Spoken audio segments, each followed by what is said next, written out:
60 years ago, if you lived in Bristol and weren't white, you would be barred from working on the city's buses. The discriminatory policy sparked a boycott of the Bristol Bus Company, and the campaign for civil and employment rights led to the Race Relations Act of 1965.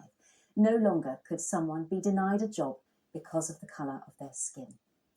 Today, the achievements of the Bristol campaigners are being celebrated with posters at bus stops around the city. And here are some of the people who designed them.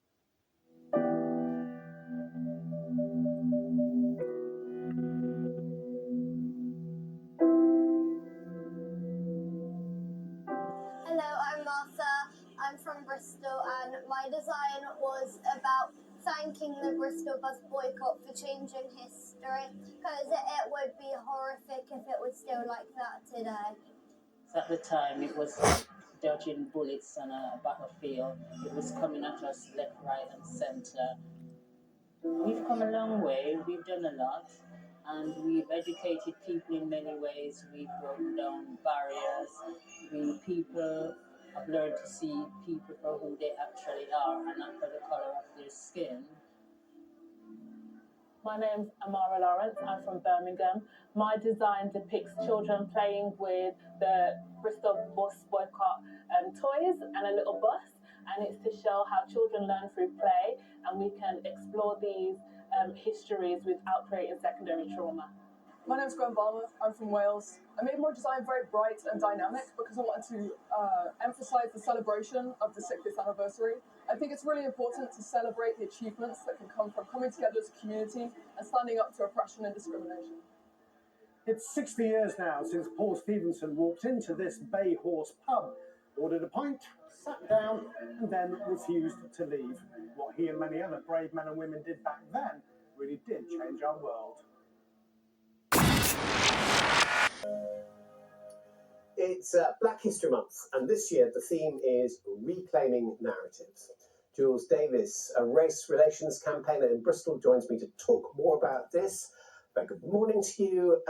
Reclaiming narratives, what does that mean? I mean, it's very straightforward. It's about, in our words, from our perspectives, and owning our stories. And it's a story that's incredible, that goes back thousands of years.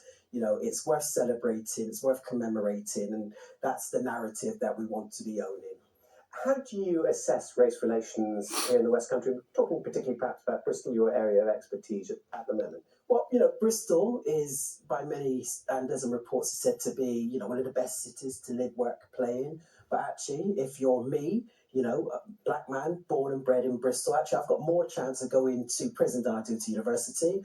And it's actually the 7th worst city for people of colour to live in the UK. So in that sense, if it's a report card, must do, has to do better. And actually that then leads me to the work that I'm doing and, looking to transform Bristol from the 7th worst actually into the best city for people of all colours, all cultures and all class. And we've been doing that with a piece of work called the Bristol Bus Boycott 360.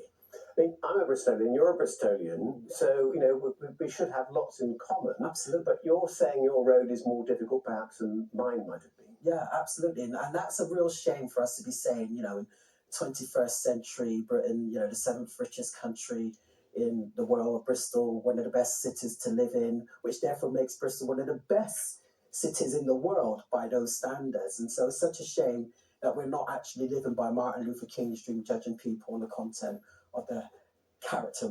Yeah, absolutely. Who are your heroes in Bristol? Oh, well, Paul Stephenson. We stand on the shoulders of, giants, and Paul's are, broad, and I stand on them. Many others stand on them. He's the Bristol Bus Boycott. Yeah, that's right. He's one of the leaders of the Bristol Bus Boycott, and it was his dream. He was inspired by Martin Luther King and Rosa Parks. He stood up, he led a Bristol Bus Boycott that defeated the colour bar on the same day, actually, that Martin Luther King had a dream. And what's not to be inspired by a man that's actually the first black freeman of the city? He's got doctorates by both universities. He's got trains named after him. He's a Pride of Britain Honorary Lifetime Achievement Awardee. I mean, those are the type of shoulders that I'm blessed to stand on. Lovely to talk to you. Thanks very much indeed for coming in. Thank you. Thank you. I don't often offer my opinions on art, because no one ever really asks me. But I'm going to tell you what I like about one specific thing, and that is Banksy. I absolutely love what he does. Because here in the middle of this kind of industrial estate, there's one of his works, the girl with the pierced eardrum. And for me, this is the kind of art that I love.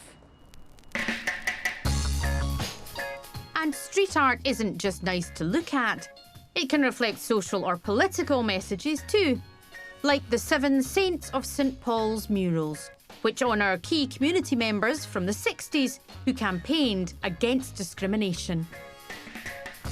In 1963, these activists not only changed life for minority ethnic groups here, but across the UK, by organising a landmark protest about racial equality known as the Bristol Bus Boycott. Guy, only 18 at the time, played a huge part when he applied for a bus conductor's job. Guy, can you tell me the bus boycott, how did it all start for you? When I turned up for the interview, a young lady was in the reception area and she said to the manager, "Your appointment is here, but he's black." The manager said to the receptionist, "Tell him there's no more jobs available." A group of local campaigners decided to take a stand against the bus company and organised a boycott of the buses as well as a protest march to try and put an end to this discrimination. It went on for about 3 to 4 months. And as a result, we were able to become lawful employees. Eventually, the Race Relations Act comes into force Yeah. as a result of what happened in Bristol. Yeah. I find this very difficult, Guy, because I feel so angry. It really is. I'm so sorry, because someone had to do it for the law to change, and you did it. It was a piece of social action that changed Britain forever.